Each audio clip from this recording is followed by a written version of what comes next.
programa de pós-graduação.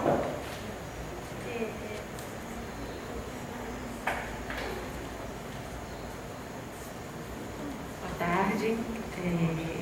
Primeiro agradecer, depois pedir a bênção para as mestras, né, minha querida Margarete,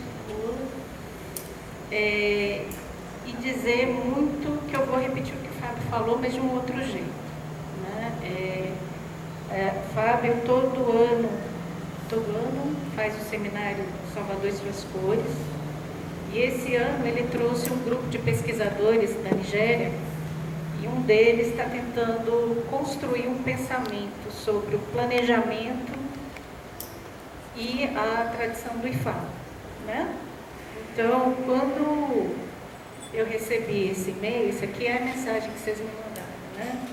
Tratar a partir de diferentes formas de vida em sociedade, da coimplicação corpo, cidade e natureza, enfatizando as paisagens instauradas e ou atualizadas pelos diferentes suportes em suas poéticas de imaginação, fabulação e reflexão, ação.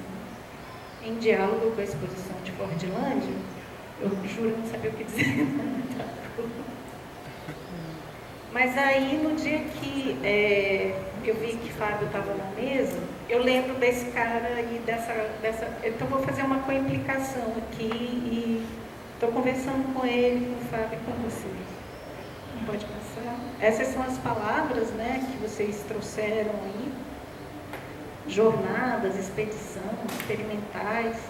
Então, eu fui pegando, né, o que eu acho que eu ia conseguir compor.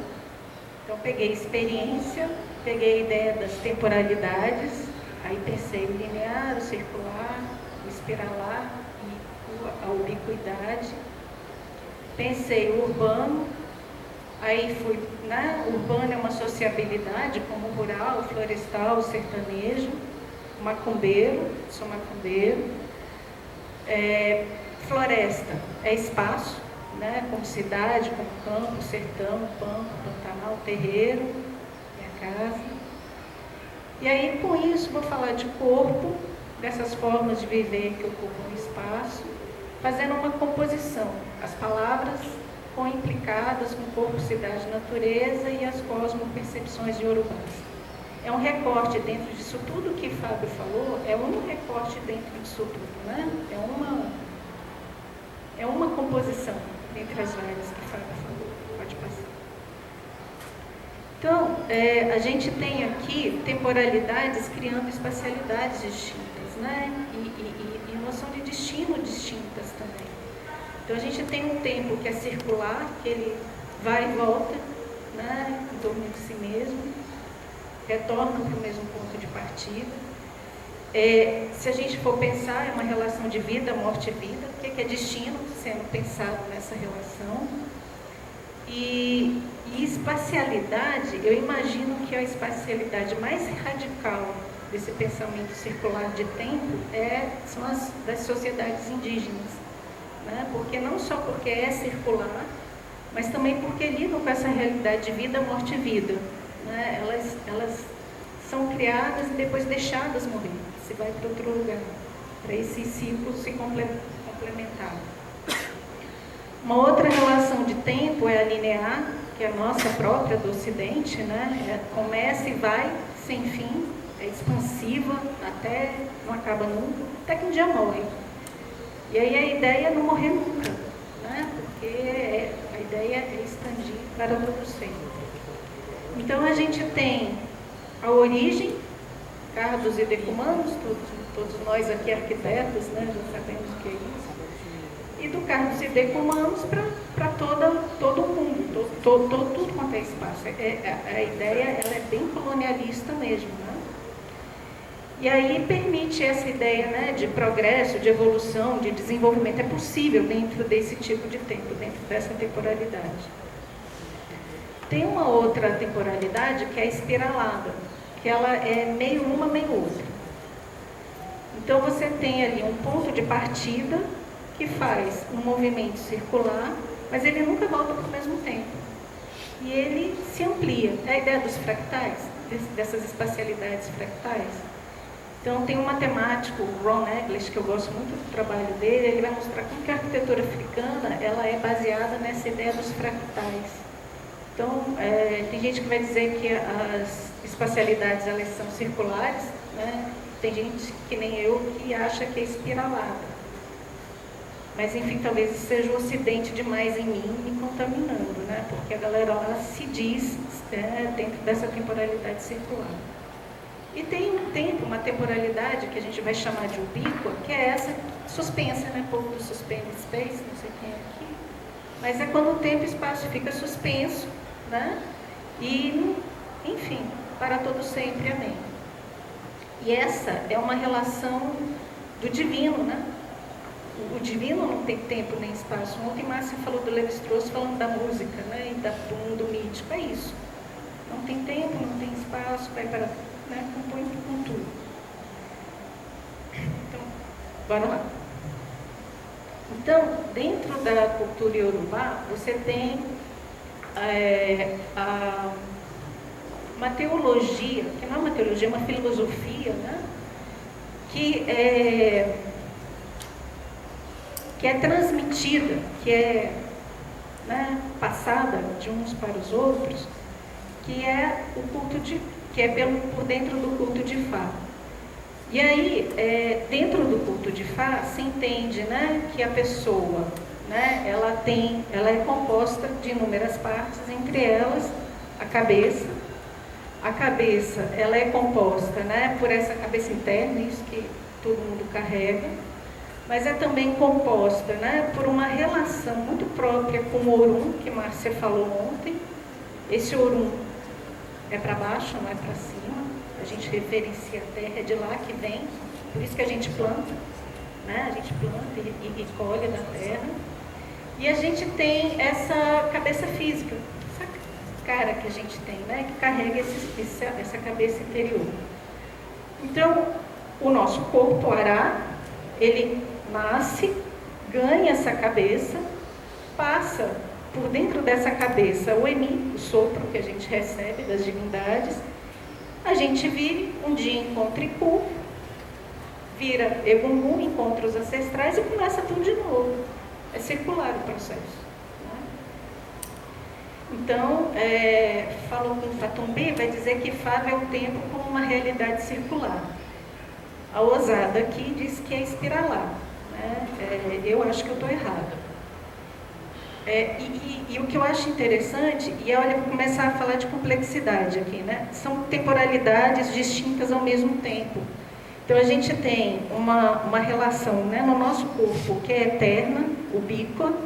A gente tem uma relação de tempo linear, que é essa, a gente nasceu, a gente vai morrer.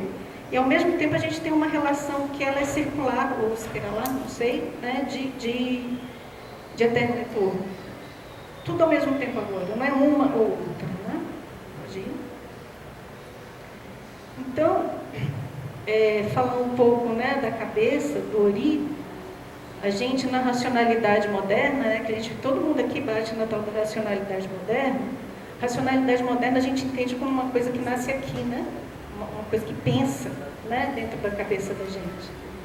Então, para os iorubás, a gente tem mesmo essa parte, mas não eles não chamam de racionalidade, eles chamam de inteligência. É uma inteligência que pode ser construída de inúmeras formas. Mas a gente também tem a inteligência, né? Você sente ela aqui, você tem uma outra relação na cabeça, que é aqui em cima, que a gente pega e se conecta, né, com os nossos antepassados, com os nossos ancestrais no Orum, essa relação, né, com a terra, vem por aqui, a gente sente aqui. E tem uma outra parte que é aqui atrás, que é onde o orixá chega, né, onde o orixá se conecta com a gente. E é uma relação que vem direto para o coração, que a gente sente com o coração, o orixá chegou. Então, isso é a cabeça. É uma relação complexa, não é só com aqui e agora, né? É com os antepassados e é com a natureza, com tudo que serve. Então, isso é compreensão, é uma parte do corpo, né? É muito mais, mas eu estou trazendo aqui porque para fazer contraposição com a ideia de racionalidade moderna, ocidental. Pode passar. E aí, dentro do IFA, você tem uma outra complexidade que se junta a essa complexidade da cabeça. Porque a gente tem um tempo linear, todo mundo nasce, todo mundo morre, mas os caminhos de cada um são infinitos. E essa possibilidade, né, de linhas de destino, elas são organizadas dentro dos odus, né? Dentro do culto de Fá, a gente joga e a gente descobre o caminho, depois descobre a cabeça, com a sua cabeça você anda determinado caminho. Então, pensa bem, noção de modelo, de uma coisa que serve para todo mundo, não existe. Porque cada um nasce com uma cabeça, cada um tem um destino e você compõe esse destino com a sua cabeça. Se vier outra cabeça, já é outra coisa completamente diferente.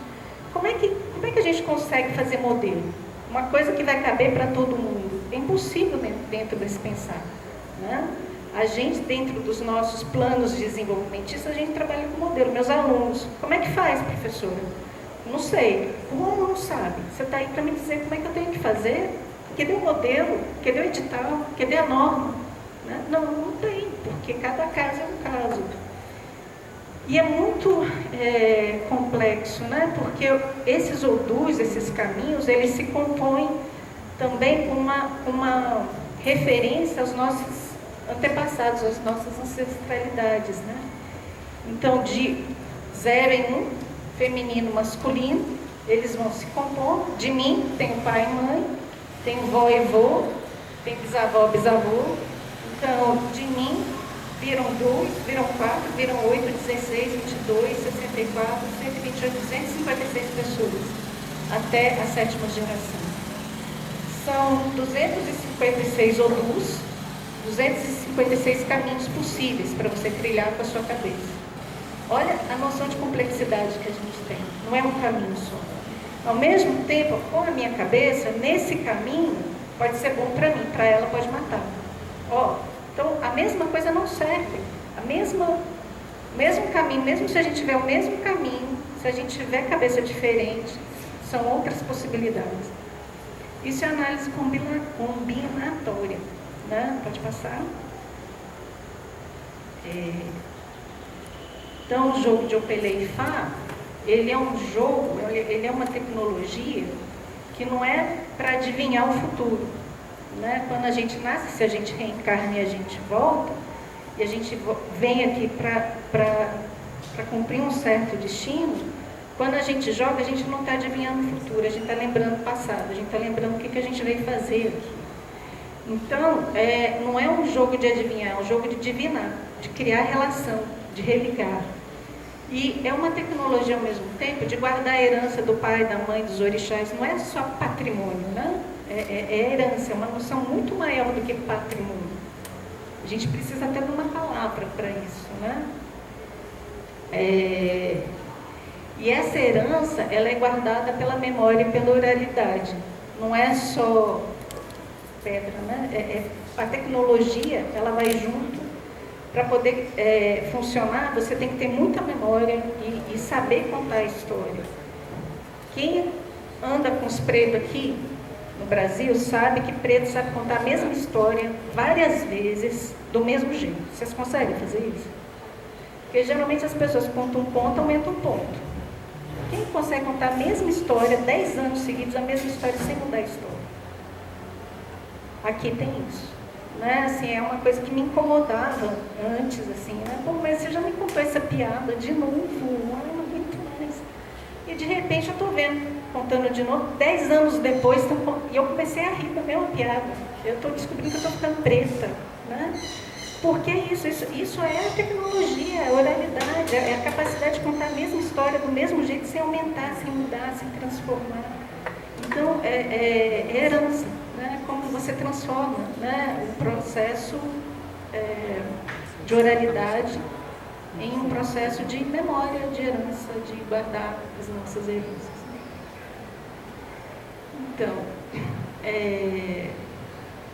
a nossa matemática, né, nossa modernidade digital.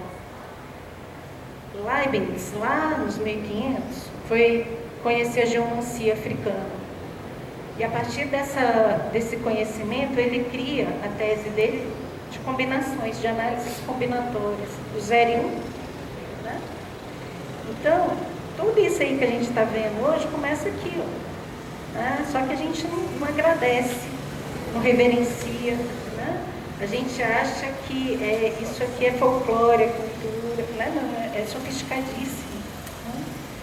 Então, Leibniz, ele vai dar a base, né, com essa tese para a computação científica combinatória. Eu estou estudando cibernética, se vocês quiserem, eu conto essa historinha depois. É bem bacana. Mas sai daí. Né? Então, mas é o que cada cosmos, né, constrói com isso daí. Então, pode ir, já está acabando.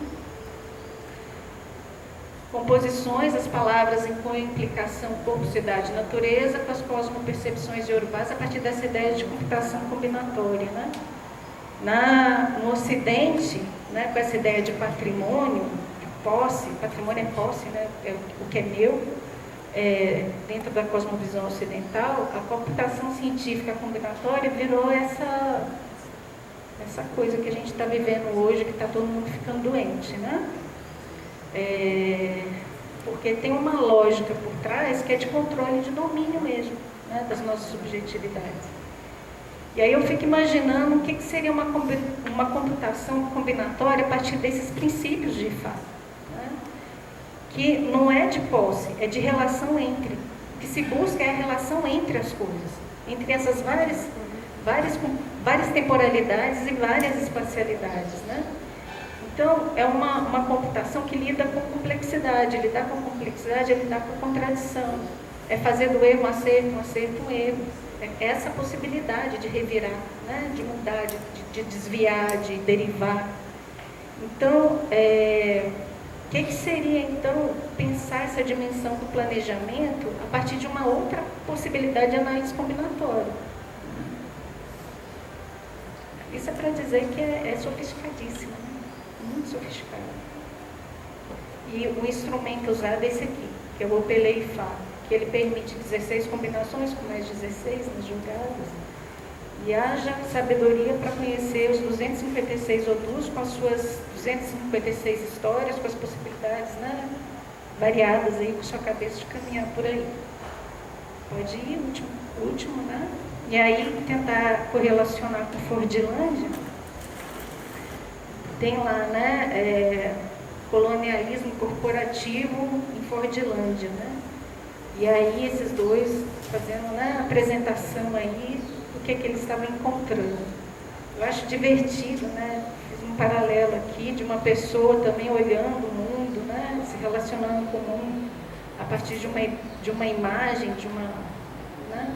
Mas o que isso quer implicar, né?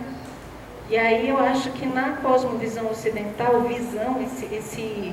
essa sociedade tão adicta, né? Tudo a gente transforma em coisa para ver, a gente está ficando míope. A gente não consegue se relacionar com a natureza, porque a nossa relação é a partir de uma telinha, né? É tudo muito míope. E no IFA é o contrário, né? No IFA a gente cria relação, sempre está abrindo. Né? Chegou aqui, tem mais 1000 possibilidades. Chegou ali, tem mais 1000 possibilidades. Sem repetir a mesma coisa, é tudo singular. E Fordilândia, ela, dentro de um parágrafo, pensando na questão da crise climática, esse gráfico ele começa mais ou menos em 1800 e vai até hoje. Essa curva preta aí é emissão de gás carbono. E Fordilândia, ela está mais ou menos aqui, nesse ponto. Né? Pensar que, né, dentro desse pensamento mais complexo, enfim, pequenos gestos podem criar coisas muito gigantescas, né? O impacto de Fordilândia, do que estava acontecendo em Fordilândia no mundo, era esse aqui. E essa miopia, né, dentro desse jeito, né, de organizar o mundo, está levando a gente para essa situação aqui, sem a gente saber como que muda.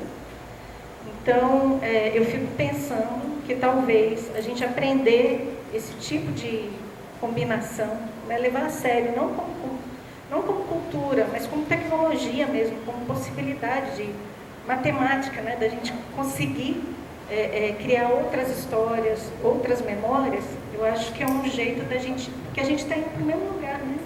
A gente tem que criar desvio. Como é que a gente vai conseguir criar desvio? Então, senhor Fábio, eu levo isso muito a sério. Né? Assim, eu acho mesmo que isso é uma episteme, isso é sofisticado, isso é um jeito também do campo do urbanismo, do planejamento, conseguir criar outras possibilidades, sair dessa lógica de modelo. Muito obrigada.